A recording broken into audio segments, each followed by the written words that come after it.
연약과 실패를 뛰어넘는 압도적인 하나님의 은혜. 하나님이 우리가 아브라함을 부르십니다. 우리가 사도행전 7장에 보면 아브라함이 원래 살고 있던 곳은 가나안이 아니었습니다. 그는 갈대아 우르에서 살고 있었는데 영광의 하나님이 그에게 나타나사라고 말씀하고 있습니다. 하나님께서 아브라함에게 나타난다는 말은 리빌, 계시해 준다, 또 호레오라는 말인데, 이 말씀은 요한복음 1장 18절에 보면 본래 하나님을 본 사람이 없으되 독생하신 하나님이, 아버지 품속에 있는 독생하신 그 하나님이 나타나셨다, 바로 우리 가운데 보이셨다라는 그 말씀과 똑같이 표현되고 있습니다. 그러니까 아브라함에게 하나님이 나타나신 거죠. 그래서 아브라함을 향해서 이제 본토 친척 아비집을 떠나서 내가 내게 지시할 땅으로 가라. 그래서 그가 살고 있던 그 지역은 메소포타미아 지역이었습니다. 티그리스와 유브라데스 강이 흐르고, 그리고 바벨론의 모든 문명이 시작된 아주 비옥한 그러한 도시였습니다. 근데 거기서 갈 바를 알지 못하고 아브라함이 창세기 12장 4절에 보니까 하나님의 말씀을 따라갔다라고 말씀하고 있습니다. 오늘도 저와 여러분들이 이 세상에서 살고 있는데 하나님께서 자기 자신을 나타내 보이신 바로 이 몸된 교회를 통하여 주님께서 우리를 부르신 것입니다. 그래서 우리가 이 자리에 온 것은 내가 내 의지로 온 것 같지만, 여러분, 우리가 성경적으로 보면 하나님께서 아브라함을 부르듯이 저와 여러분들을 불러주시고, 또 부름에 응답한 자들이 오늘 하나님의 성전에 와서 함께 예배하는 줄로 믿습니다. 그러므로 저와 여러분들은 하나님의 말씀을 따라가고 또 말씀을 믿는 우리 모두가 되어야만 될 줄로 믿습니다.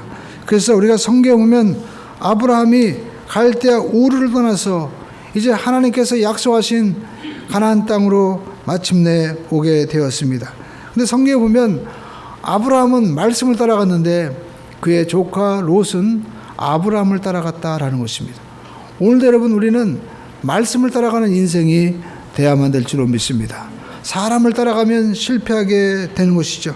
그래서 아브라함은 가나안 땅에 들어와서 세겜에 와서 처음 하나님 앞에 자기에게 나타나신 하나님을 예배했다고 말씀하고 있지만, 우리가 성경 창세기 13장에 보면 하나님께서 13장 4절에 아브라함이 처음으로 예배한 곳은 바로 베델과 아이 사이에서 예배한 곳이다라고 말씀하고 있습니다. 왜냐하면 거기서 하나님의 이름을 불렀다고 말씀하고 있는데, 이 불렀다는 말은 카라라는 말인데, 우리가 창세기 4장에 보면 4장 26절에 에노스 때에 하나님을 처음 불렀다라고 말씀하고 있습니다. 이 에노스라는 말은 연약하다, 그리고 죽을 인생이다라는 것입니다. 그러니까 에노스 때 하나님, 우리들은 우리의 힘으로 죄악을 이길 수 없고 우리의 힘으로 사망의 문제를 해결할 수가 없습니다. 하나님이여 우리를 불쌍히 여겨주시옵소서라고 공식적으로 하나님을 불렀다는 것입니다. 아브라함도 가나안 땅에 들어왔지만 자기의 힘으로 이 모든 척박한 광야 땅에서 어찌할 줄을 몰랐습니다. 하나님이여, 하나님이 우리를 도우셔야만이 철 따라 비를 내리시고 오류를 내리시면서 우리가 살 수 있고 하나님께서 약속하신 그 모든 약속의 말씀이 이루어질 수 있습니다. 하나님, 저를 도와주시옵소서라고 그는 공식적으로 온 가족과 함께 하나님 앞에 예배한 곳입니다. 그러나 여러분, 우리가 알 수 있는 것은 환경을 바라볼 때 아브라함은 실패했습니다. 너무나 기근이 심했습니다. 비가 와야 되는데 비가 오지 않자 그는 애굽으로 내려갔습니다. 애굽으로 내려가서 자기 아내를 누이라고 속여서 그는 바로에게 이제 자기 아내를 빼앗깁니다. 그러나 하나님은 가나안에만 계신 하나님이 아니고 하란에만 계신 하나님도 아니고 하나님은 무소부재 전능하십니다. 우리 한번 따라가겠습니다. 하나님은 어디서나 함께 하십니다. 애굽에 내려갔는데 하나님이 함께 하셨어요. 아브라함을 도와주십니다. 그래가지고 여러분 아브라함은 그곳에서 자기 아내를 노이라고 속였지만 거기서 하나님의 은혜로 구원받고 다시 가나안으로 돌아오게 되는데 애굽 왕 바로는 그에게 은금과 모든 것들을 풍족하게 주었다고 성경은 말씀을 하고 있습니다. 그래서 그는 다시 하나님 앞에 감사하고 이제 고향으로 가나안 땅으로 들어왔는데 은금이 많아지니까 어떤 문제가 생겼습니까? 자기의 조카 롯과 그리고 아브라함의 하인들과 갈등하게 된 것입니다. 그래서 결국은 헤어집니다. 아브라함은 조카에게 네가 우하면 좌하고 내가 좌하면 우하리라 라고 말씀했습니다. 할렐루야. 여러분, 우리는 눈에 보이는 것을 쫓아가지 말고 하나님의 말씀을 따라가길 주님의 이름으로 축원드립니다. 할렐루야. 우리 아마 하나님의 말씀을 따라가기로 작정하는 분은 아멘 하시기 바랍니다. 우리 하나님의 말씀을 작정하고 따라가고 또 믿음으로 순종하는 분은 손들거나 아멘. 아멘. 할렐루야. 말씀을 따라가야 돼요. 할렐루야. 오늘 이 시간에도 여러분 말씀에 집중할 때 아브라함의 복이 임하게 될 줄로 믿습니다. 하나님이 창세기 12장에 말씀한 것이 뭡니까? 내가 너를 큰 민족을 이루고 내가 내게 복을 주어 내 이름을 창대케 하느니 너는 복이 될지라. 할렐루야. 네가 복이 된다는 거예요.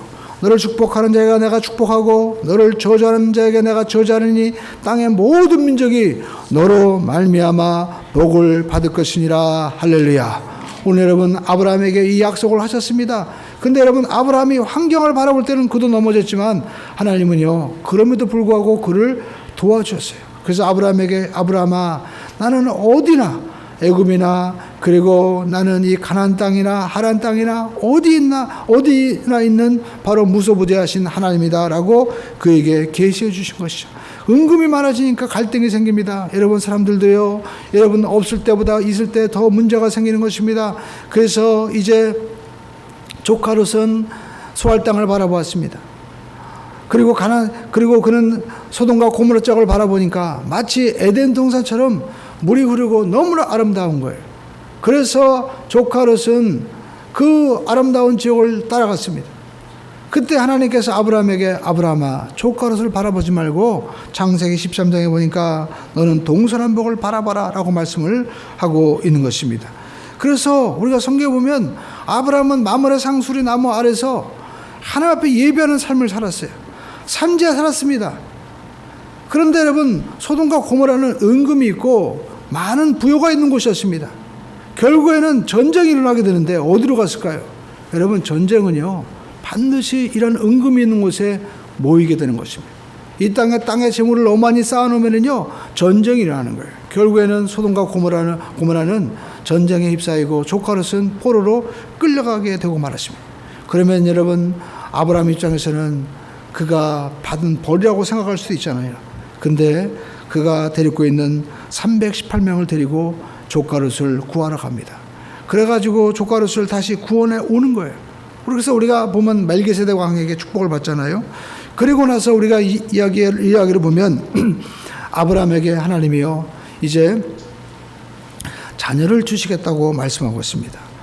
그의 나이는 이미 100세가 되었습니다. 그런데 우리가 성경을 읽어보면 21장에 이제 아브라함이 독자 이삭을 얻는 장면이 나오는데 20장에 보면 이렇게 훌륭한 믿음을 가지고 있는 사람이 실패하는 장면이 나오고 있는 겁니다. 그가 그랄 땅에 거주할 때 그 땅에 거주하고 있는 아비멜렉 왕에게 자기의 아내를 누이라고 함으로 말미암아 이제 아내를 빼앗기고 그리고 거기서 오히려 아비멜렉에게 훈계를 듣는 그러한 모습을 우리가 오늘 읽은 창세기 20장에서 발견하게 됩니다. 여러분 창세기 20장을 보십시오. 창세기 20장을 보면요 아브라함이 전적으로 아브라함 잘못이에요. 20장에 보면 가데스와 술 사이 그랄에 거주했다. 그가 살고 있던 이 헤브론 땅을 여러분 떠났습니다. 여러분 이 헤브론이라는 것은 이 히브리어로 보면 친구, 동맹, 그러니까 하나님과 친구 사이에 있었던 거예요. 그래서 이사야서 41장 8절에 보면 나의 종 이스라엘아 내가 택한 야곱아 나의 벗 아브라함아라고 말씀을 하고 있습니다. 그러니까 하나님과 벗된 삶을 살고 있었어요. 역대하 20장에도 보면 7절에 주께서 사랑하시는 아브라함이다 라고 말씀하고 있습니다. 오늘 저와 여러분들은 하나님과 아브라함처럼 이와 같이 하나님을 사랑하는 자, 하나님과 벗된 자, 하나님의 우리를 성전 삼고 함께 하시는 그러한 성전된 거룩한 삶이 되기를 주님의 이름으로 축원을 드립니다. 근데 아브라함이요, 웬일인지 오늘 성경에 보면 그랄 땅에 이사를 가게 되었다라는 것입니다. 근데 여러분, 그곳에 아브라함이 그랄에 거주했는데 어떤 마음이 들었을까요? 여러분, 성경 우리가 11절 한번 읽어보겠습니다. 아브라함이 이르되 이곳에는 하나님을 두려워함이 없으니 내 아내로 말미암아 사람들이 나를 죽일까 생각하였으며. 그럼 그랄 땅에 거할 때 이 그랄에 살고 있는 사람이 날 죽이면 어떡하지? 저분들이 하나님을 안 믿는데, 그러면서 일어나지도 않는 일에 대해서 두려운 마음을 가지고 있었던 것을 우리가 보게 됩니다. 그래가지고 자기 아내를 누구라고 소개합니까? 성경에 보면 창세기 20장 2절에 그의 아내 사라를 자기 누이라 하였으므로 라고 말씀하고 있습니다. 여러분, 이 표현을 영어 성경에 보니까 introduce라고 말씀하고 있습니다. 이건 소개한다는 말이에요. 여러분, 우리가 어떤 모임에 갔을 때 자기 아내와 함께 갔는데 자기 아내에 대해서 이분은 누구세요? 참 아름다우시네요. 그럴 때 예, 제 누님이에요 라고 얘기한 거예요. 자기 아내라고 정확하게 표현을 한 것이 아닙니다. 그러니까 아비멜렉이 보니까 그래요? 그러면 나와 결혼합시다. 그래가지고 아비멜렉이 왕이니까 사람을 보내가지고 아내를 빼앗아간 거예요. 이런 일이 벌어지고 만 것입니다. 그런데 여러분, 아브라함이 전적으로 잘못했는데 하나님이 개입하십니다. 하나님께서 아비멜렉 왕에게 나타나서 너는 그 여인에게 손대지 말아라. 그러면서 또 뭐라고 말씀합니까? 너는 만약에 그 여인을 취하면 너는 죽게 된다라고 말씀하고 있습니다. 그러니까 아비멜렉 왕이 깜짝 놀란 거죠.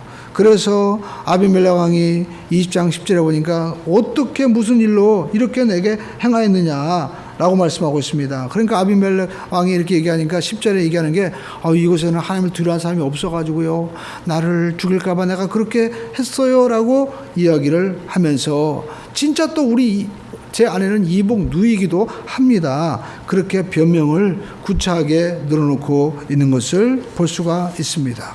이렇게 아브라함이 실수합니다. 그런데 여러분, 이렇게 아브라함이 잘못했음에도 불구하고 하나님은 아비멜렉에게 뭐라고 합니까? 야, 그는 선지자야. 그 선지자가 너에게 축복 기도해야만이 네가 살고 온 가족의 저주가 풀린다. 그래가지고 아비멜렉이 오히려 아브라함에게 어떻게 해요? 그 다음에 또 여기 보니까 은 1000개 다 그 아내에게 주면서 어떻게 해요? 다시 돌려보내고 오히려 더 많은 것을 주면서 기도받고 다시 회복되는 것을 볼 수가 있습니다. 근데 여기 보면은 아브라함은 잘못했잖아요. 근데도 불구하고 하나님이 개입하신 거예요. 여러분, 우리에게 뭘 보여줄까요? 우리가 21장에 보면 아브라함은 100세의 자녀를 얻었습니다. 우리가 생각할 때 참 놀라운 믿음이다 할지 모르지만 20장에서 이것을 보여주는 이유는 뭡니까? 이렇게 놀라운 믿음을 가지고 있는 사람이지만 하나님의 은혜다라는 것을 우리에게 보여주고 있는 것입니다. 여러분, 우리가 세상에서는 모두가 정의, 공평을 막 얘기합니다. 똑같이 나누어 가져야 된다고 얘기합니다.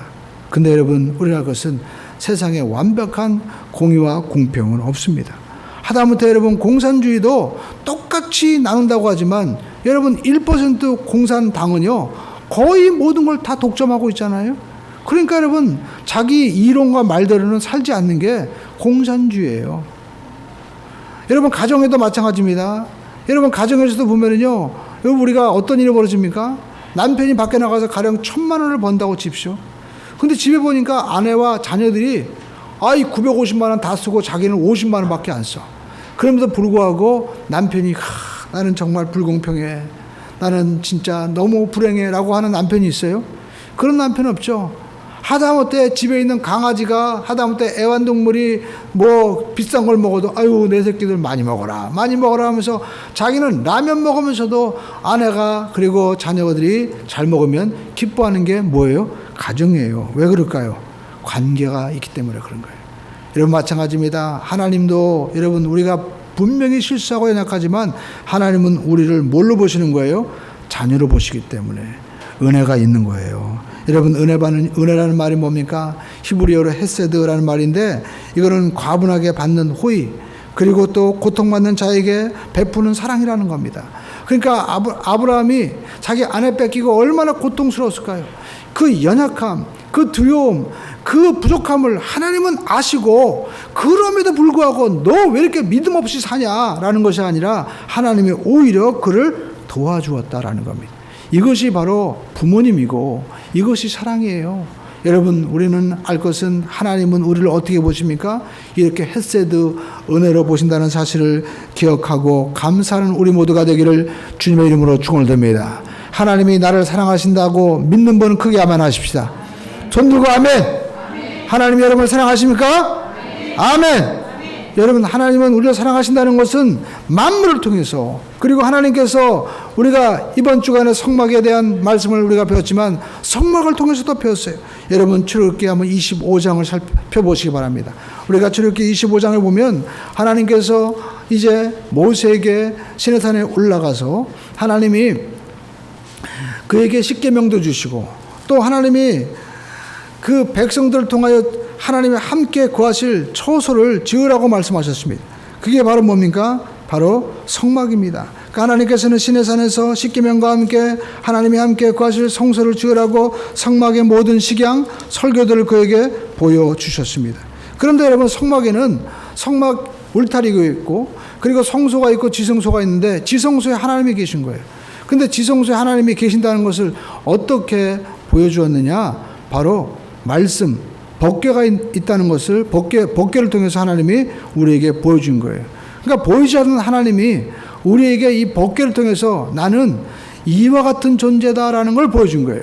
그러니까 하나님은요, 우리에게 영원히 변하지 않는 말씀으로 다스리는 분이다라고 우리에게 보여준 겁니다. 그래서 이 말씀 십계명을 넣을 수 있는 바로 법궤를 만들려고 했는데, 출애굽기 25장 찾으셨죠? 한번 10절에 말씀을 함께 한번 읽어보시겠습니다. 그 크기가 있어요. 가로 세로 크기를 잘 보십시오. 10절 시작.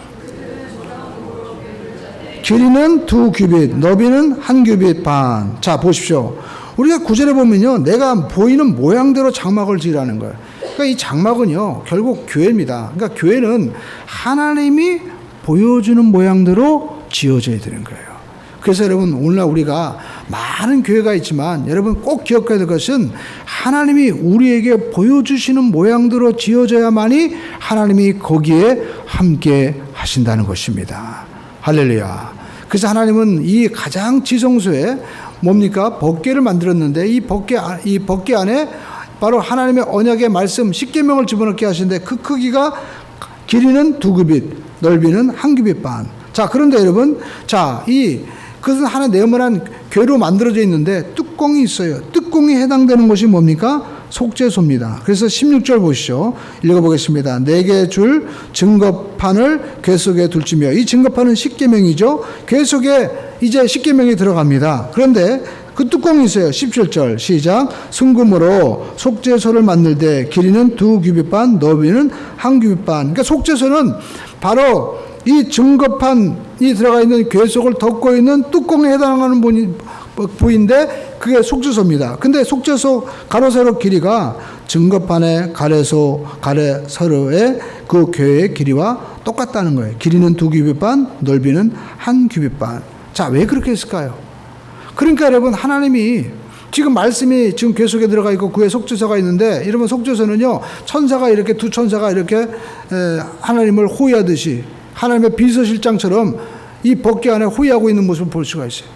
근데 우리가 보면 대제사장이 지성소에 들어가서 바로 이 속죄소 위에 어린 양의 피를 거기다가 뿌리는 거예요. 그래서 하나님이 볼 때는요, 우리를 어떻게 보시느냐? 하나님은 우리를 말씀으로 보시면 다 죄인인 거예요. 그런데 여러분, 하나님은 피 뿌린 그 속죄소를 통해서 보기 때문에, 우리는 예수 그리스도의 은혜를 통해서 하나님을 보기 때문에, 마치 출애굽할 때 이스라엘 백성들을 향해서 하나님이 문수일주에 피를 바르라고 하죠. 내가 그 피를 보고 넘어간다는 거예요. 그 집 안에 있는 사람이 죄인이건, 그 사람이 도둑질하건, 그 사람이 또 남을 폭력했건, 하나님이 그걸 보는 것이 아니라 그 피가 발라져 있기만 하면 그 집은 구원받는 것처럼 하나님은 속죄소에 있는 그 피를 통해서 우리를 본다라는 겁니다. 그래서 사도 바울은 로마서 6장 14절을 보시죠. 우리가 로마서 보면 6장 23절에 모든 사람이 죄를 범하였으면 하나님의 영광에 이르지 못한다고 얘기했는데, 하나님께서 우리를 보실 때 사도 바울은 죄가 너희를 주장하게 못하리니 너희는 이제 율법의 그 죄에 얽매여서 살지 말라는 거예요. 이는 너희가 어디 아래 있어요? 우리 함당에서 이는 너희가 법 아래 있지 아니하고 은혜 아래 있음이니라. 예수 그리스도의 그 은혜 핍 안에 우리가 있기 때문에 하나님은 우리를 보실 때 율법으로 보는 게 아니에요. 하나님은 그 대속의 은혜로 우리를 보기 때문에, 여러분 삭개와 같이, 그리고 또 현장에서 가나마다 잡힌 여인과 같이 주님이 뭐라고 말씀하십니까? 가서 다시는 죄를 범하지 말라. 나도 너를 정죄하지 않는다. 주님은 우리를 구원하시기 위해서 피를 흘려주셨어요. 하나님도 그 은혜로 우리를 보신다라는 것입니다. 그러므로 저와 여러분들은 하나님의 은혜 아래에 있는 은혜의 자녀인 줄로 믿습니다. 할렐루야. 그렇기 때문에 여러분 가정에 들어오면 내 자녀가 빵점을 맞아도 은혜로 보기 때문에 제가 저렇게 태어날 때 달수를 채우지 못하고 그리고 어렸을 때 늘 아팠는데 이렇게 살아있기만 해도 얼마나 감사하냐. 그냥 은혜로 보는 거예요. 남들이 볼 때는 아유 쟤는요 맨날 밖에 나가서 오줌통도 가리지 못하고 그리고 또 사고치고, 그래도 내가 볼 때는 사랑스러운 거예요. 하나님께서는 저와 여러분들은요 이와 같이 은혜로 보시는 줄로 믿습니다. 그래서 하나님은요 아브라함이 75세에 부름받고 그리고 또 이렇게 실수하고 연약해도 하나님은 아브라함 볼 때 어떻게 해요? 내가 나타나서 불렀을 때 아브라함은 응답한, 영접한 바로 하나님의 자녀이기 때문에 하나님이 아브라함을 귀하게 여기시고 그에게 무한한 은혜를 베풀어 주시는 것입니다. 오늘도 저와 여러분들이 이 자리에 설 때 나는 하나님의 은혜로 여기 서 있습니다. 감사하는 은혜의 고백자가 되기를 주님의 이름으로 축원을 드립니다. 근데 성경에 보니까 아브라함은요 이렇게 독자 이삭을 얻는 장면이 21장에 나오는데, 그 독자 이삭을 얻는 그 장면 앞에서도 아브라함은 여전히 부족한 모습이에요. 첫 번째, 우리가 출애굽기 창세기 20장에 보면요 아브라함이 살고 있던 지역이 어디였다고 말씀하고 있습니까? 바로 우르라고 그랄이라고 얘기하죠. 그랄. 자, 이 그랄이라는 곳은 어떤 지역이냐? 에집트와 매우 가까운 지역입니다. 그러니까 우리가 알 수 있는 것은 아브라함은 이렇게 갈대아 우르에서 부름받고 그리고 그가 상수리 지역에 또 살고 있다가 상수리 나무가 있는 곳에 살고 또 가나안에 들어와서 많은 그런 믿음의 경험을 했지만 그의 마음 가운데 어떤 마음이냐면 지금 마음이 약해진 거예요. 그래가지고 또 가나안에 오면 어떡할까? 애굽으로 내려가야지. 그리고 또 가나안 백성들이 나를 해치면 어떡할까? 그러면 에집트로 도망가야지. 그래가지고 이 그랄 접경지에 거류하고 있다라고 성경은 말씀하고 있습니다. 그러니까 신앙적으로 보면 이분은 완전히 뿌리가 내린 것이 아니라 여전히 마음 가운데 타협이 있는 거예요. 우리의 신앙도 마찬가지입니다. 여러분 우리가 주님 만나 뵐 때까지 우리는 항상 마음 가운데 두려움과 의심과 염려와 근심이 있는 것입니다. 그래서 성경은 말씀하고 있습니다. 우리가 요한일서에도 보면 우리가 죄 없다 하면 거짓말하는 자라는 거예요. 그러나 우리가 하나님 앞에 우리 죄를 자백하면 저는 미쁘시고 의로우사 우리 모든 죄를 사하시며 우리 모든 불의에서 깨끗하게 하신다. 우리는 늘 연약한 존재라는 겁니다. 그래서 예수님께서도 이제 십자가 못 박게 죽기 전에 제들과 함께 유월절 만찬하기 전에 세족식을 베풀어 주십니다. 그때 베드로가 주님 어떻게 주님이 저의 발을 씻길 수 있습니까? 할 때 주님께서 뭐라고 말씀하고 있습니까? 목욕한 자는 이제 다시 목욕할 필요가 없고 발만 씻으면 된다는 거예요. 이것은 뭘 얘기합니까? 우리가 구원받았어도 우리는 때때로 죄짓고 넘어질 때가 있다는 거예요. 그때마다 주님 앞에 우리가 고백하기만 하면 주님은 우리를 사해 주시고 씻겨 주신다는 거예요. 그래서 저와 여러분들은 하나님 앞에 여전히 부족한 존재임을 깨닫고 주님의 은혜를 구하고 또 나를 위해서 이렇게 보일러 주신 주님의 은혜를 생각할 때 하나님 제가 죄 가운데 거하지 않도록 저를 붙잡아 주시옵소서. 우리가 죄에 대해서 주님의 은혜를 더욱더 감사하고 죄를 이기고 나갈 수 있는 우리 모두가 되기를 주님의 이름으로 축원을 드립니다. 여러분 아브라함은요 두려워했습니다. 그러므로 저와 여러분들은 담대해야만 될 줄로 믿습니다. 여러분 성경 보시죠. 우리가 20장 우리가 11절에 보니까 아브라함이 이르되 이곳에는 하나님을 두려워함이 없으니 내 아내로 말미암아 사람들이 나를 죽일까 생각하였으며 그는 일어나지도 않는 일들을 지금 염려하고 있는 것을 볼 수가 있습니다. 오늘 저와 여러분들이 여러분 인생을 살면서 왜 말씀을 드려야 됩니까? 하나님이 우리를 도와주시는구나. 하나님이 우리와 함께 하시는구나. 할렐루야. 요즘에 여러분 중국 우한 바이러스로 말미암아 많은 사람들이 얼마나 두려워합니까? 가게에 사람들이 오질 않는데요. 명동에도 한산하다고 합니다. 그러나 저와 여러분들이 이렇게 하나님을 찾아온 것은 믿음의 배짱이 있기 때문에 그런 거예요. 할렐루야. 우리 하나님이 나와 함께 하십니다. 아무리 여러분 암이 와도 몸에 강한 항체가 있는 사람은 이길 수 있는 거예요. 여러분 두려워하지 말고 주님을 더욱더 굳게 의지하고 나가는 우리 모두가 되기를 주님의 이름으로 축원을 드립니다. 할렐루야. 우리 하나님은 불 가운데 나와 함께 하십니다. 아멘. 아무리 홍수가 와도요 하나님은 노아를 구원해 두듯이 아무리 여러분 바벨론의 포로로 가도 하나님의 다니엘을 구원해 두듯이 하나님을 의지하는 자는 하나님이 건져주시고 하나님이 함께 하시는 줄로 믿습니다. 이렇게 여러분 아비멜렉의 아내를 뺏길 위기였는데 하나님이 함께 하셔서 그를 구원해내시잖아요. 그러니까 우리가 연약해도요 강한 하나님이 함께 하시기 때문에 여러분 염려할 필요가 없습니다. 우리가 하나님을 사랑하기만 하면 하나님은 우리를 건져줄 줄로 믿습니다. 여러분 가령 우리가 여러분 집에 산다고 할 때 앞집에 있는 아이가 있다고 쳐보시죠. 근데 앞집에 있는 아이는 공부를 굉장히 잘해요. 똑똑합니다. 그리고 굉장히 인사성도 좋아요. 근데 우리 집은 아이는요 공부도 못하고 그리고 우리 집 아이는 그리고 게으르고 우리 집 아이는 말도 잘 안 들어요. 근데 여러분이 여러분의 재산을 누구에게 물려주겠습니까? 만약 여러분이 큰 사업을 한다고 쳐보십시오. 우리 집 아이는 게으르고 나태하니까 저 앞집 아이에게 내가 하고 있는 사업을 물려줘야 되겠다. 우리 집의 재산을 저 아이에게 주어야 되겠다. 그런 분 계십니까? 아마 그러면 아무도 안 계실 거예요. 내 아이가 못나도 내 자녀에게 주고 싶을 거예요.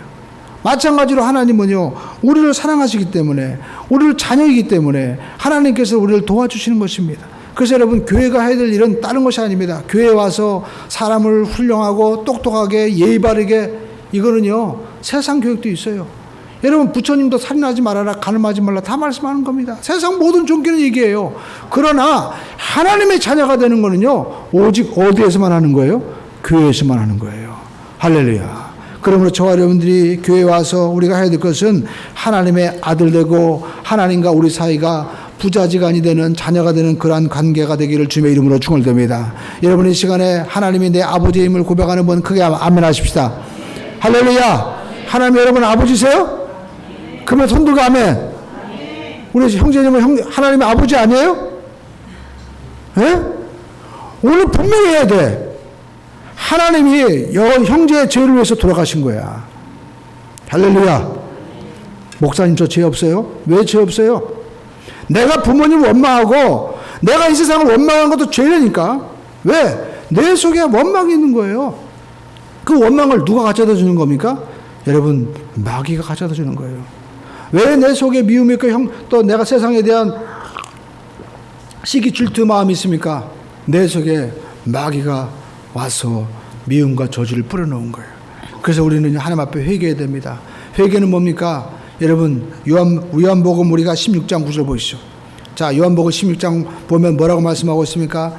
우리 한번 읽어보겠습니다. 죄에 대하여라면 죄가 뭐냐 이거예요.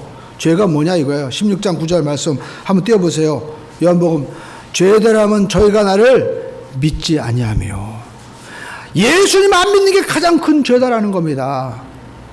주님이 말씀하신 거예요. 여러분 세상 죄는요 우리가 도둑질했다 시기했다 또 우리가 누굴 때렸다 그건 여러분 죄의 여러분 가지입니다. 죄의 뿌리는 뭡니까? 하나님 믿지 않는 거예요.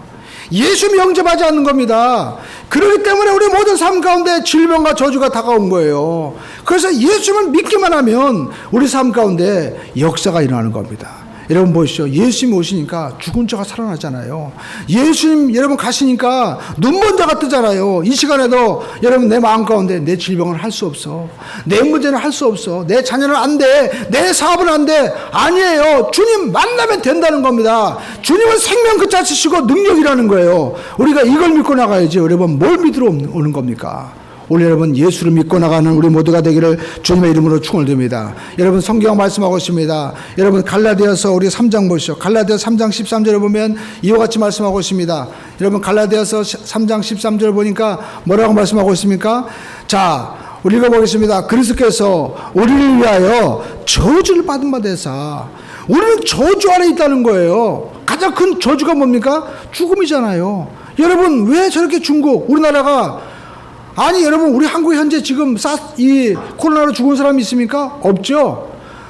미국의 독감으로 해서 10,000명이 죽었다고 얘기합니다. 지금도 여러분 교통사고, 지금도 여러분 암 환자, 지금도 수많은 폭력으로 인해서 죽는 사람 많아요. 근데 여러분 아직도 죽음에 일어나지도 않았는데 사람들은 뭐예요? 야, 이 바이러스는 정체할 수 없어. 그래가지고 두려워합니다. 왜 두려워할까요? 죽을까봐 그러는 거예요. 근데 왜 사람은 여러분 죽음을 두려워합니까? 성경은요 죄의 싹은 사망이라고 말씀하고 있습니다. 여러분 성경 우리가 창세기 보니까 창세기 2장 10절에 하나님께서 말씀하기를 이 선악과를 먹으면 반드시 죽는다고 얘기했어요. 여러분 죄로 말미암아 사망이 오고 죄로 말미암아 에덴에서 여러분 쫓겨나가고 그리고 여러분 죄로 말미암아 우리 삶 가운데 벌거벗음의 역사가 일어나는 겁니다. 그래서 하나님께서 창세기 보면 이 죄로 말미암아 부끄러운 그 인생을 향해서 하나님께서 어떻게 해요? 다시 2장 17절의 말씀, 10절의 말씀을 우리가 보여주고 있네 보니까. 에? 반드시 죽는다고 얘기했잖아요.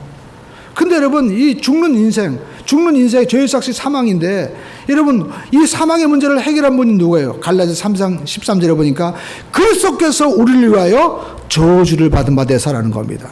그러니까 주님께서 이 땅에 오신 목적은 우리의 저주의 문제를 해결하기 위해서 오신 거예요. 그래서 요한복음 3장 16절에 보시죠. 하나님이 세상을 이처럼 사랑하사 독생자를 주었으니 이런 자를 믿는 자마다 멸망하지 않고 저주받지 않고 영생을 얻게 하려 하십니다 라고 말씀하고 있습니다. 여러분 이 예수님이 누굽니까? 요한복음 3장 우리가 13절에 보면 예수님께서는요 바로 하늘에서 인자 내려온 자라는 거예요. 그 예수님께서 요한복음 우리가 3장 14절에 보니까 모세가 구리나무를 장대 높이 달린 것처럼 예수님께서도 십자가 높이 달려서서 죽으셨는데 이 예수님이 바로 누구냐? 요한복음 1장 여러분 우리가 2장 29절에 보니까 예수님께서는요 바로 어린 양 바로 우리를 위해서 대속하기 위해서 오신 하나님의 어린 양이라는 거예요. 세상 죄를 지고 온 하나님의 어린 양. 그 여러분 그 예수님이 바로 나의 죄를 주님께서 다 지신 것이다. 그래서 그 주님을 믿지 않는 게 요한복음 16장 우리가 9절에 보니까 가장 큰 죄에 대하여라면 너희가 나를 믿지 아니하며 주님이 나를 지금 나의 죄를 위해서 죽음을 위해서 죽어가는데 믿지 않고 우리가 구경하고 주님을 못 받고 그럼 하나님 보실 때 얼마나 하나님이 우리를 향해서 답답해 하시고 하나님이 그 죄에 대해서는 결코 용서할 수 없다고 얘기하잖아요. 그래서 하나님은요 우리가 한 일은 영접하기만 하라는 거예요. 요한복음 1장 12절 보시죠. 영접하는 자 그 예수님을 어떻게 해요? 마음의 문을 열고 모셔드리라는 거예요. 그 주님을 모셔드리기만 하면 하나님께서는 하나님의 자녀가 되는 권세를 주시겠다는 겁니다. 아브라함처럼 그냥 믿고 순종하기만 하면 아브라함을 하나님께서 너는 내 벗이다 내 사랑한다 라고 말씀하시는 것처럼 하나님의 자녀로 삼아주시고 우리의 삶을 이끌어 주신다는 겁니다. 죽음에서도 이끌어 주시고 광야에서도 이끌어 주시고 영생의 길로 이끌어 주신다는 거예요. 그러므로 저와 여러분들이 이 예수 그리스도와 함께 거하시는 자가 되기를 주님의 이름으로 축원드립니다. 그래서 아브라함이 범죄했지만 여러분 아브라함이 연약했지만 예수님께서 우리를 대속하신 것처럼 하나님께서 오셔서 그의 모든 삶의 문제를 해결해 주신 거예요. 여러분 우리는 이 아브라함의 베풀어 주신 은혜를 믿고 내 삶 가운데 질병이 있고 문제가 있어도 하나님은 나를 건져주신다. 하나님 나를 사랑하신다. 이 믿음을 가지고 나가는 우리 모두가 되기를 주님의 이름으로 축원을 드립니다. 여러분 성경 보시죠. 오늘 성경 보면은요 아브라함이 이렇게 연약하고 실수했음에도 불구하고 하나님은 너 왜 이렇게 했냐라고 얘기하지 않아요. 여러분 중요한 말씀이십니다. 하나님은요 약점을 보지 않습니다. 우리의 장점을 보세요. 할렐루야. 우리 하나님은 나의 장점을 보십니다. 오히려 여러분 아말렉이 보십시오. 아비멜렉 보십시오. 아비멜렉이 여러분 얼마나 인격이 좋은지 몰라요. 왜냐하면 자기가 남의 아내를 빼앗았습니다. 그리고 돌려보낼 때도 야 아브라함 너 왜 거짓말, 너 때문에 이렇게 된 거야 라고 얘기하잖아요. 오히려 아비멜렉이 아브라함에게 여러분 나무라지도 않고요. 그리고 또 그의 아내 그 사례에 대해서 어떻게 지금 얘기하고 있습니까? 성경 보니까 여러분 16절 보시죠. 사라에게 이르되 내가 누구예요? 아비멜렉이 은 1000개를 내 오라비에게 주어서. 왜? 여기 왜 오라비라고 얘기했을까요? 네 남편에게 준다는 게 아니에요. 지금 사라가 자기 남편을 이 사라가 얘기할 때 자기 남편이라고 안 하고 우리 오빠라고 얘기했잖아요. 그러니까 야 네 오빠한테 내가 준다. 그 자존심을 상하게 하지 않는 거예요 지금. 야 너 거짓말했지? 네 남편에게 갖다 줘. 내가 이제 하나님이 내가 나한테 나타나서 얘기하기 때문에 어쩔 수 없는 거야. 그거 가지고 이제 끝난다라고 얘기하는 하는 것이 아닙니다. 네 오라비에게 갖다 주어라. 이 여자가 얘기한 말이 틀리지 않다는 거예요. 끝까지 이 사라에 대해서도 어떻게 존중해주고 그리고 인격이 마음에 아파하지 않도록 배려해주는 거예요. 얼마나 멋있어요. 이런 남자가 어디 있습니까? 근데요 하나님은요 그럼에도 불구하고 누구 편을 들어주시는 거예요? 아브라함 편을 들어주시는 거예요. 아브라함 편. 얼마나 여러분 하나님이 좋으신 하나십니까? 그래서 우리가 알 수 있는 것은 하나님은 아브라함이 하나님 말씀을 순종한 것 그 자체 보시는 거예요. 오늘 저와 여러분들도 하나님이 나를 보실 때 내가 죄짓고 연약해도 하나님 나를 버리실 거야? 아닙니다. 하나님은 우리를 사랑하시고 끝까지 우리의 장점을 보시고 축복하시는 하나님이신 줄을 믿습니다. 그래서 여러분 이렇게 세상적인 관점에서 볼 때 아비멜렉이 오히려 잘난 것 같지만 하나님은 아브라함을 어떻게 선지자다라고 얘기하는 거예요. 그래가지고 여러분 7절에 보니까 이제 그 사람의 아내를 돌려보내라. 그는 뭐예요? 선지자다. 그가 너를 위해 기도하겠다는 거예요. 너 아브라함의 축복을 받아라. 오히려 아브라함을 높여줍니다.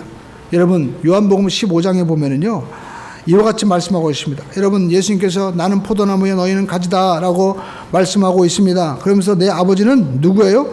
농부다라고 요한복음 15장에 말씀을 하고 있습니다. 여러분 요한복음 15장 찾으셨죠? 한번 15장 1절에 말씀 함께 읽어보겠습니다. 시작. 나는 자 그러면서 뭐라고 말씀하고 있습니다. 2절 시작. 물은 내게 열매를 맺지 아니하는 가지는 아버지께서 그 가지를 제버리시고 잘라버린다는 말이에요. 그래서 우리는 열매 맺지 못하면 우리가 하나님 앞에 우리가 잘림받아 되는구나. 근데 여러분 이 제한다는 말이요. 여러분 어떤 말이냐. 이 헬라어 보면은 야이로라는 말인데 두 가지 뜻이 있어요. 그냥 글자 그대로 잘라버린다는 말이 있고요. 어떻게 해요? 집어든다는 말이에요. 집어든다. 우리가 포도나무를 보면은요, 포도나무 축축 처지죠. 그래가지고 막대기로 이 가지를 높이 이렇게 세워줘가지고 가지가 뻗어나게 한다는 말이 바로 이 야이로 잘라낸다는 말이 두 가지라는 거예요. 그러니까 아브라함을 하나님이요, 그냥 잘라낼 수도 있어요. 야, 너 어떻게 약속을 안 믿고 내가 너와 함께 한다는 약속을 안 믿고 그게 거짓말 할 수 있느냐. 근데 하나님은요, 야, 너 선지자야. 너 위대한 사람이야. 너로 인하여 천하 만민이 복을 받는 거야. 네가 축복해야 아비멜렉의 저주가 풀려. 너 가서 축복해 라고 선지자라고 지금 선포해주고 있는 거예요. 오늘 하나님이 그런 하나님입니다. 여러분 지난 한 주간에 내가 하나님의 자녀임에도 불구하고 실패했습니까? 다시 하나님이 세워주시기 위해서 이 자리에 부르신 줄로 믿습니다. 하나님이 여러분을 말씀하는 거야. 너 선지자야. 너 위대한 사람이야. 여러분 자녀에게도 그렇게 해주셔야 돼요. 야, 너는 훌륭한 자녀야. 너에게 하나님이 축복하신다. 놀라운 일을 한다. 또 스스로에게도 선포해야 돼요. 만약 이 세상에 누구도 이야기하지 않는다면 하나님은 나에게 지금 말씀하고 있는 거예요. 내가 너를 세워준다. 오늘 여러분 아내를 세상에 팔아먹은 그 사람이 어디 있어요. 근데도 불구하고 하나님은 너 선지자야 라고 얘기해 주는 거예요. 얼마나 놀라운 하나님입니까? 그러면서 하나님은요 오늘 아브라함을 들어서 열매를 맺도록 집어 세워주신다라는 거예요. 하나님은 우리를 붙들어 주신 줄로 믿습니다. 오늘 하나님께서 약속을 이루시는 거예요. 우리 하나님은 믿는 자에게 약속을 이루어 주십니다. 여러분 창세기 12장 하나님께서 아브라함에게 나타나서 약속하신 이 말씀을 다시 한번 여러분 기억하십시오. 창세기 12장 1절로 우리가 3절을 보면 하나님께서 아브라함에게 이제 나타나셨습니다. 자, 아브라함에게 이르시되 말씀 주시죠. 그래서 우리 너는 거기에다가 자기 이름을 붙이는 거예요. 시작. 종태는 너의 고향과 친척과 아버지의 집을 떠나 내가 종태에게 보여줄 땅으로 가라. 2절 말씀 시작. 종태 내가 너로 큰 민족을 이루게 하고 내게 복을 주어 내 이름을 창대하게 하려니 자기 자녀 이름 지으면서 시작. 너는 복이 될지라. 그러면서 너를 축복하는 자에게는 내가 복을 내리고 너를 저주하는 자에게는 내가 저주하느니 땅의 모든 족속이 너로 말미암아 복을 얻을 것이니라. 하나님이 이 약속을 이루어 주시는 거예요. 오늘 저와 여러분들이 이 약속을 이루어 주십니다. 부족함에도 불구하고 하나님께서 아비멜렉에게 실수했지만 일으켜 세워주셨어요. 이 말씀이 오늘 우리에게도 이루어지게 될 줄로 믿습니다. 기도하겠습니다.